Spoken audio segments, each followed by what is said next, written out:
Joe, we need this, and we will do it, and we will continue it.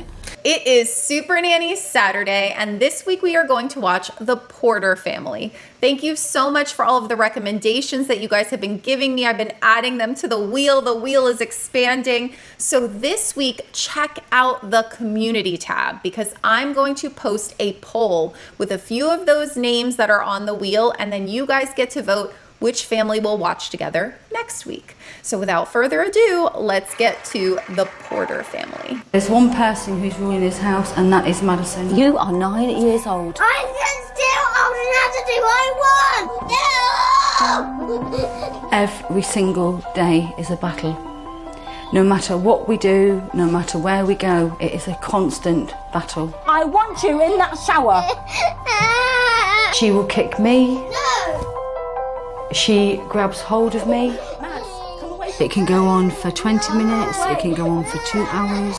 It is a heavy start to this episode. We have a 9-year-old who is not doing the typical tasks that a 9-year-old would do, such as putting their own toothpaste on their toothbrush, getting their own shoes ready, and then when she doesn't like what her mom or her dad does, she throws a complete fit, kicking, screaming, hurting. And we're all left as an audience going, why? Why would dad allow this? Why would mom allow this? And then we find out this. Before Madison and Harry were born, Hayley had a child from a previous relationship who died at just 23 months old. I lost a little boy. And I think when I had Madison, I didn't think I was ever going to have her. I cocooned her, I just did. And I thought I was doing the right thing, and I thought all the things that I did for her, I'm doing the right thing. Absolutely heartbreaking. I personally can't relate. I have not experienced the loss of a child, and we can sit here and criticize her and him, the mother and the father, all day on what they did wrong. But the truth is that they called Supernanny. They seem very open to help, and I like to see things from a positive perspective. It's just the kind of person I am, and it's never too late to make a change. So hopefully this family is ready to do the work. Let's see. So far, all is calm. Maddie has a friend over. But when Mum decides it's home time, the storm begins to brew. Hayley, you have to go home now, my darling. All right, so see you in a bit. For a short time. No! And No! stop it! You can! I do. I don't want you to hurt yourself. Because of you. Because you're horrible. Because Mummy You're had. horrible. No, I'm not Because you're horrible. No, I'm not. The absolute last thing to do when a child is overwhelmed with emotions is try to rationalize with them because nobody's home. Everything that comes out of your mouth is going to be turned around and used against you. Think about it as like the Miranda rights. Just don't say anything because they're in fight mode.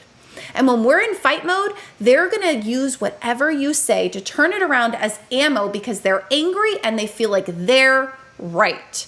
If you've ever been in an argument with another adult who is irrational in that moment, and we have all been irrational, we all have moments of fight, flight, and freeze, and you're like, hey, everything that's coming out of my mouth is being used against me. They're twisting my words, they're angry, this isn't going anywhere. Conversation over. There's no point in continuing a conversation when one or both people are irrational. And you know what? Sometimes when our kids are irrational, then we start to get irrational. And then you're like, why am I arguing with a 9-year-old? Okay. So it happens to all of us. And we're going to talk more about what to do instead. But let's keep going. Supernanny sits her down. When we get into an argument, sometimes she feels like crying, sometimes she has to let cry out. Why does she cry? Because I get a bit moody when I can't do my own way. I thump up the stairs, hit Mummy, and do all that sort of things.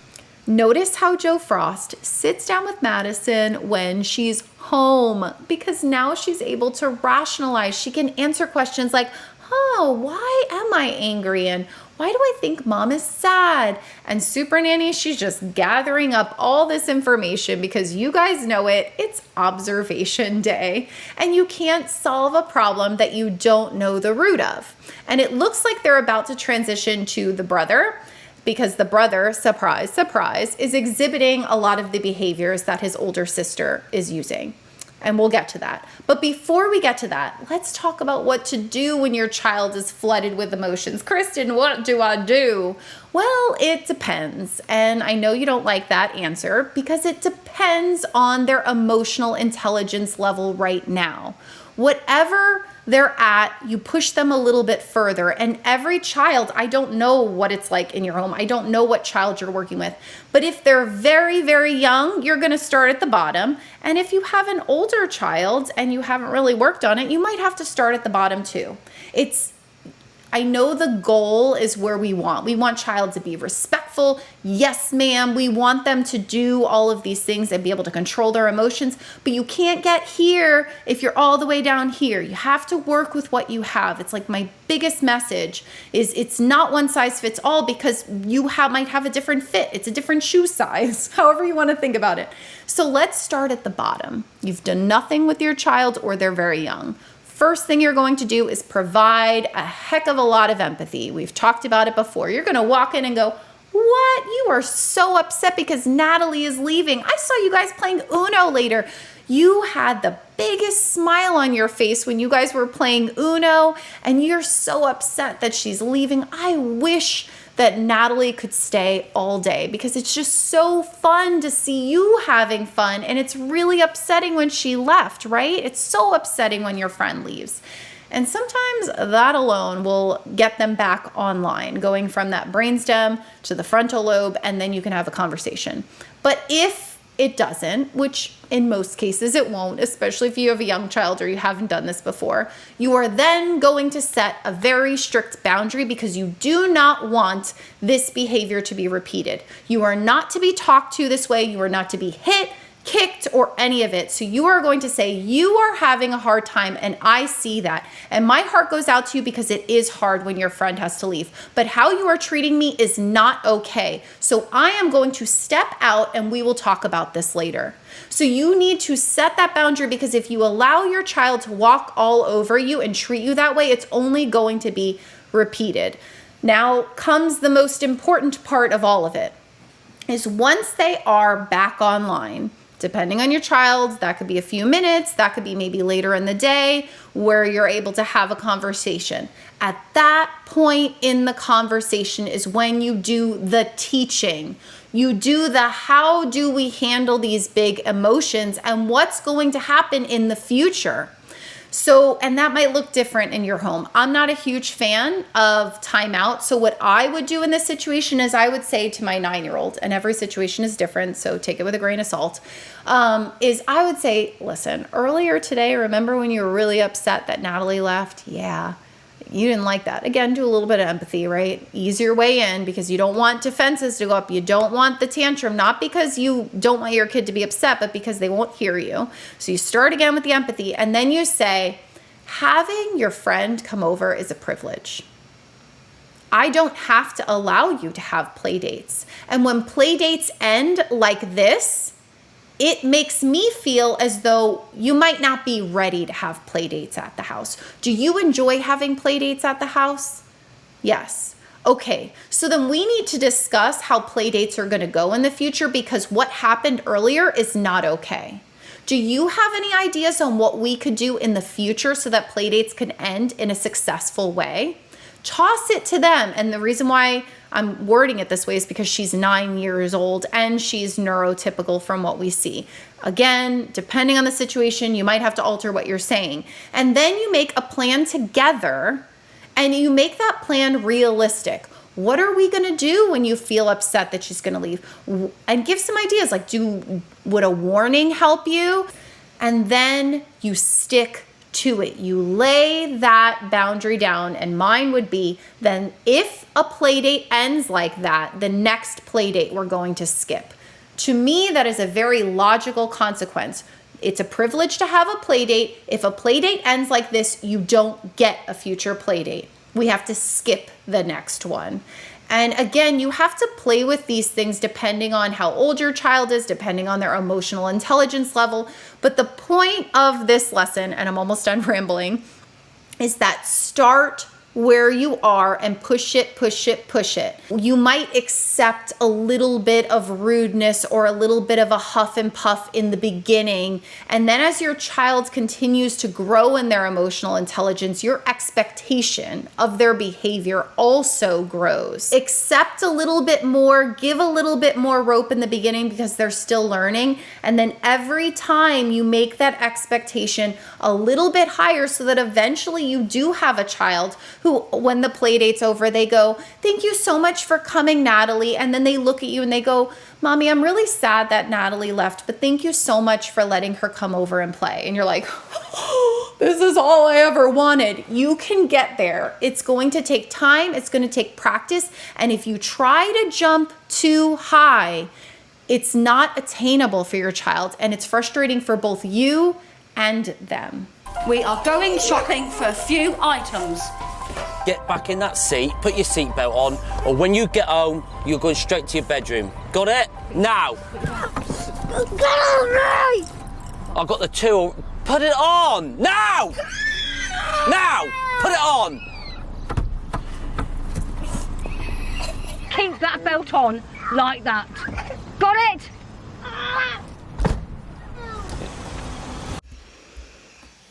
Yelling and screaming at your child and making your eyeballs bug out, it's not helpful. Maddie hates shower time. Just jump in the shower. Come on, come and have a nice shower. Then you can sit on the settee and we make you a nice cup of tea. 5p? Shake on it. That's nothing. Come on then, good girl. That's it. I love when Joe Frost looks at us in the camera because we're all watching. We're like, yes. like what? You're bribing your child to go to the bath or to go take a bath? You can't wrap kids up in cotton wool 24/7. You'll stop them from growing, from learning life experiences. I know, this is what I've done, I know. I can give you the tools that's necessary to resolve the situation, but I can't do that alone because it takes two willing parents. We are willing and we will do it. Joe, we need this and we will do it and we will continue it. It is so refreshing to have a lovely parent meeting where the parents are just like, yep, we're a mess and we're ready. Give us what you got, Supernanny. And the way that she just comes clean and she's like, I know it's a problem. We all have either little t trauma or big T trauma or toxic traits or whatever you want to call it, things that we don't like, weaknesses as caregivers. I'll share for me, one of my weaknesses as a parent and something I'm constantly working on is I tend to lecture. That means when I get my child back online and I'm starting to talk to them again, I kind of go on and on for a little bit too long, which I'm sure you guys aren't surprised about because this is what I do is I like talk and I teach. And so I got to rein that in, being cognizant of what traits you have, where they come from, and then thinking about how you're going to alter them. That's all we can do. None of us are perfect. Even Joe Frost isn't perfect. She hasn't had kids of her own. Now she's an expert in going into people's homes. But I mean, let's be honest. She's never had kids of her own. For those of you who don't know, I am a parent of 2 and I'm also an educator. And I work with kids with behavioral challenges. But I'll be the first to admit, I am not an expert in all things. I've never claimed to be. I am no better than anyone. I try to remind YouTube and those of you who watch because I feel like sometimes I get these negative comments where it's like, who do you think you are? It's like, I just think I'm just Kristen, just a parent of 2 and an educator, having conversations with some other strangers on the internet that I really enjoy hanging out with, trying to grow and do better. That's what we're doing. It's okay if we don't agree. It's okay to watch Supernanny and be like, I would do that. I wouldn't do that. It's okay. We don't have to be so divisive that we throw the baby out with the bathwater. There's good in all things. So oh gosh, I'm going to go on a little rant. Are you ready?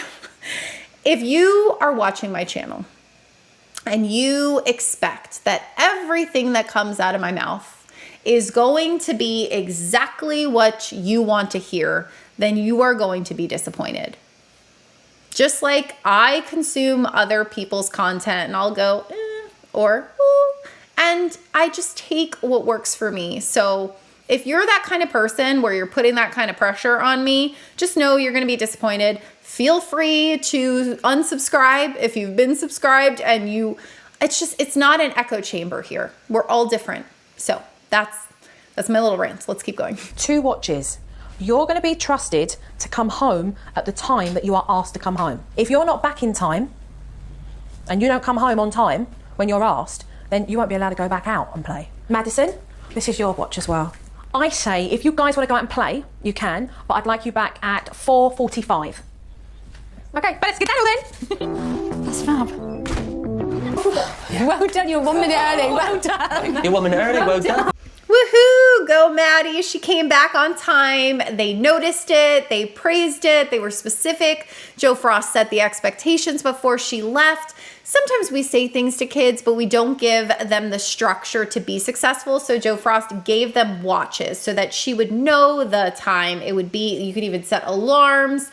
If your child, let's say, I read this the other day in a mommy group where a mom was like, every day my child comes home from school and they say that they don't have any homework. And then at 9 o'clock at night, all of a sudden when it's time for bed, they're like, oh, I have a project to do, or I have a test tomorrow. And then I end up all the time doing homework with them or doing the project. What should I do? What should I do in this situation? And a lot of people were commenting, oh, you should just let them do it themselves, or let them, get the bad grade, or, ground them, whatever. There's all kinds of, and I go, you're having a system problem. So what I suggested to this parent is do something called power hour. That means after school, maybe they have a little snack, a little downtime, and then they have an hour or however long, depending on how old they are, where that's their learning time. Whether they complete their homework or not, that timer goes all the way to the end of the hour. So let's say your child doesn't, I'm getting a package from Amazon. Let's say your child only has 15 minutes of homework. Well, you have 45 minutes.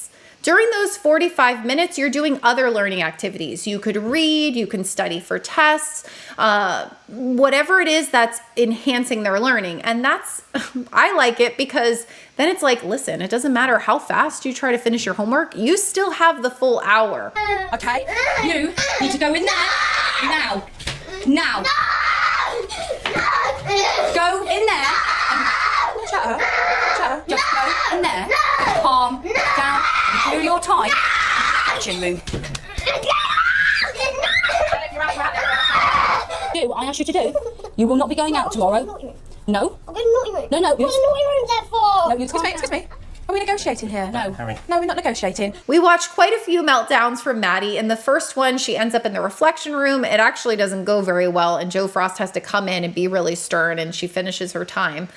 But the second one, she was having a meltdown because she didn't want to take a bath. And so Joe Frost told the mom to tell her that if you do not take a bath, then you will not see your friends tomorrow.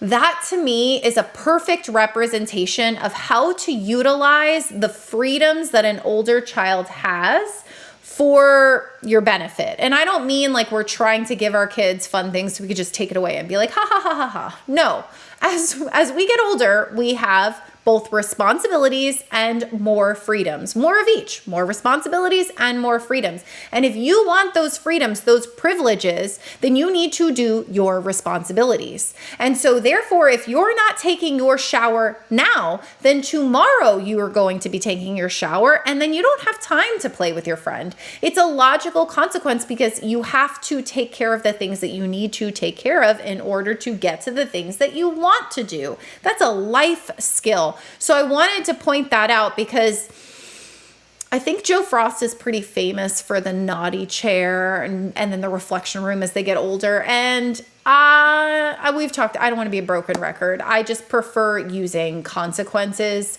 that aren't punishments. We don't withhold food or love or any of their basic needs, but a consequence where you're taking away a privilege, a freedom that they get because they have responsibilities, as closely related as you can is probably the biggest tool that you can use in your toolbox. 2 weeks later, and the Porter family have gone from strength to strength. Life was pretty bad before. It was pretty awful. But now we've been taught how to get it back on the right track. We're doing it, and it feels happier. We have a few more ups and downs. I had to rush through it because I have to go pick up my kids. But at the end of the day, it seems as if the Joe Frost methods have really helped. Let's see where they are now. This was back in 2008, 2009. Oh no. Wait, who's Jake? Who's Jake? Oh, wait, what? Oh, Jake. Oh my goodness. I thought the little kid Harry died. Jake was the little boy who died before. Jeez Louise, way to give me a heart attack, Wiki. Okay. Sorry about that. Let's see. Oh, okay. So the parents divorced. Meryl remarried. Maddie got married to a man named Joseph. Let's see other information that we have. Okay, let's check Haley's Facebook first.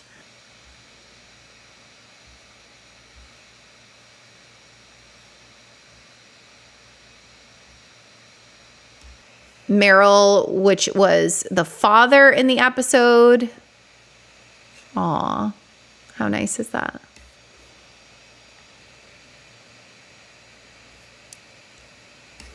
And then, oh my gosh, I have to go get my kids. And then let's look at Maddie's Facebook. She looks like she's living her best life on the beach, traveling. Very nice. Thanks for hanging with me, guys. Remember to look out for the poll on which family you want to watch together next week. Have a good one. Bye.